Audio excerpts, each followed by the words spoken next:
In my opinion, Lamar Jackson is now the unquestioned frontrunner for the MVP award. With 2 games left against Miami and Pittsburgh, the award is now Lamar Jackson's to lose. The Ravens beat the 49ers, and with this loss, it essentially took Brock Purdy out of the conversation, especially in terms of him being the frontrunner. On top of that, his teammate Christian McCaffrey now has a better chance of winning it than he does. But let's take a moment and look at Lamar Jackson's stats for the year. Lamar Jackson has 3,357 passing yards, 19 touchdowns, 7 interceptions, and a QBR of 63. You can also add 786 rushing yards to that resume. Now, those aren't the best stats, I know this, but if you look at the impact that Lamar Jackson has on the game, and you also take into account that he is the best quarterback on the best team, I honestly believe that he is the front runner for the MVP award. Now, there's a lot of arguments for a Christian McCaffrey to also be the NFL MVP, but when you look at a guy like Christian McCaffrey, he also has another MVP candidate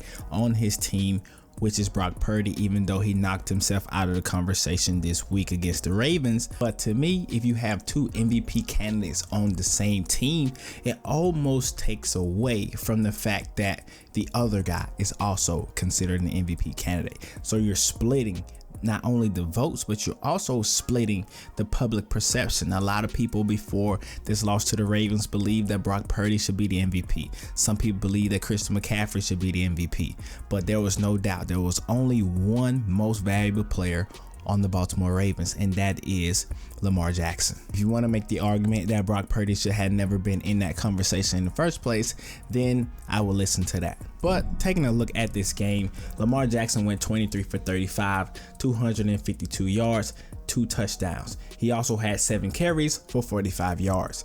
And I think whenever you look at the stat sheets of Baltimore Ravens, you always see Lamar Jackson's name, not only in the passing category, of course, but also in the rushing category. He is asked to do so much for his team that a team like the San Francisco 49ers do not have to ask Brock Purdy to do. You look at Brock Purdy, he went 18 for 32, 255, 4 INTs. With a stat line like that, I want to take a minute and give a shout out to the Baltimore Ravens defense. That defense is legit, and a lot of people know this, but being able to do that against arguably the best team in the NFL at that time, which now we know that the Baltimore Ravens have taken that crown, but a team that has been destroying other teams week in and week out. The Baltimore Ravens defense went into their stadium and they stood on business. And now you look at a guy like Lamar Jackson, who has a great defense, who has the opportunity to now go even further, cap off this season with an MVP, and not only do that, but then go on to win a Super Bowl. Something that a lot of people have criticized Lamar Jackson for is not being able to get it done in the playoff. And I think those criticisms were a little bit early because he was young. I remember him being heavily criticized for his first playoff loss, and he was extremely young at the time. I believe it was his second season in the NFL, and last year he was hurt. And so I think this year is the best no excuse season for Lamar Jackson, and I think he will deliver this postseason. But as of right now, Lamar Jackson only has a 1-3 record in the playoffs. Now, I do not see that lasting much longer. If you look at this team, the way that it is constructed, it is ready for the playoffs. On top of being a great defensive team, they know how to run the ball, and that's going to be very important, especially if you find yourself in a inclement weather situation. And we know that around this time of year in the playoffs, sometimes you have to play when it's very cold, when it's snowing, when it's doing other things that may be out of your control. And so the Baltimore Ravens are a team that is set up perfectly for this time of year, and this win proves that the Baltimore Ravens can hang with anyone. And it's not that a lot of people doubted this before. It was the fact that a lot of people believe that San Francisco was just head and shoulders above anybody else. And the Baltimore Ravens proved that they can hang with them, and now they are the team to beat in the NFL. But switching back to Lamar Jackson for just a second, if you look at the NFL MVPs the last few seasons, Patrick Mahomes won it in 2018, Lamar won it in 19, Aaron Rodgers won it in 2020 and 2021. Patrick Mahomes then won it in 2022. And so if Lamar Jackson wins this, the last MVPs would have essentially been the same group of people, which to me is no surprise.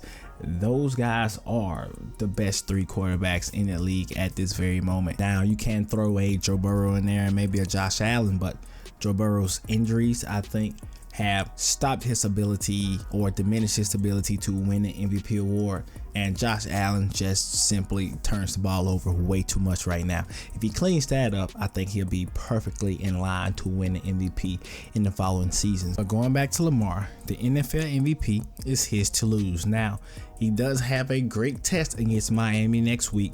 It's going to be interesting to see exactly how that matchup goes, because I believe that Tua still believes that he can get his name in there. Tyreek also believes that he can get his name in there if he can kind of go off. And Christian McCaffrey is still knocking at the door, hoping that Lamar Jackson somehow slips up, gets blown out by the Dolphins, and his name can get propelled to the top. But I don't necessarily see that happening. I think a team like the Baltimore Ravens match up very well with the Miami Dolphins. A defense like this can do some things to disrupt Tua's timing the same way that they did with Brock Purdy. Because if you look at it, Purdy and Tua are kind of the same. I believe that Tua is better, but you look at Tua, he has Tyreek Hill, he has weapons everywhere. If you look at Brock Purdy, he has Christian McCaffrey, he has weapons everywhere. I think the game plan to disrupt Tua is similar to the way that they disrupt Brock Purdy, and so we're going to see some of the same things transpire in this game. But I'm very excited about this game. You have 2 teams that are going to come together that are very, very good, and so it's going to be interesting to see, can Tua overcome that defense, or will Lamar Jackson and the Baltimore Ravens continue to dominate in the fashion in which they have? Because the Dolphins are 11-4 and the Baltimore Ravens are 12-3. The Dolphins would love the opportunity to take that #1 seed away from the Ravens with a win and a tiebreaker. And so this week is going to be an interesting look at the landscape of football. The NFL MVP is going to be decided soon, and it is very, very close. I think Lamar Jackson is the front runner unless a hiccup occurs and Christian McCaffrey is waiting behind him. But Lamar Jackson has a great defense. The team is playing great, and this could be the breakout year that Lamar Jackson needs in order to take his team to the Super Bowl.